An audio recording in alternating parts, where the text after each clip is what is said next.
இந்த வீடியோவில் நாம் முருங்கைக்காய் சூப் எப்படி வைக்கிறதுனா பார்க்க போகிறோம். வீட்டில் இருக்கிற பெரியவங்களுக்கு முருங்கைக்கீரை, முருங்கைக்காய் இதெல்லாம் சூப் வச்சு கொடுத்தீங்கன்னா அவங்களுக்கு காலில் நல்ல பலம் இருக்கும், நல்லாவே உடம்புக்கு நல்லது.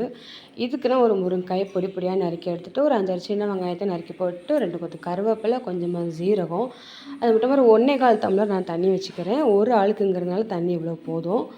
இப்போ இதை நம்ம ஒரு விசில் வச்சாலே போதும், காய் நல்லா மசிஞ்சிரும். இப்போ இதை நாம் என்ன பண்ணுறோன்னா, அரை உப்பு தான் சேர்க்கணும், முழுசாக உப்பு சேர்க்கக்கூடாது. உப்பு சேர்க்கலனாலும் பிரச்சனை இல்லை, நல்லாவே இருக்கும்.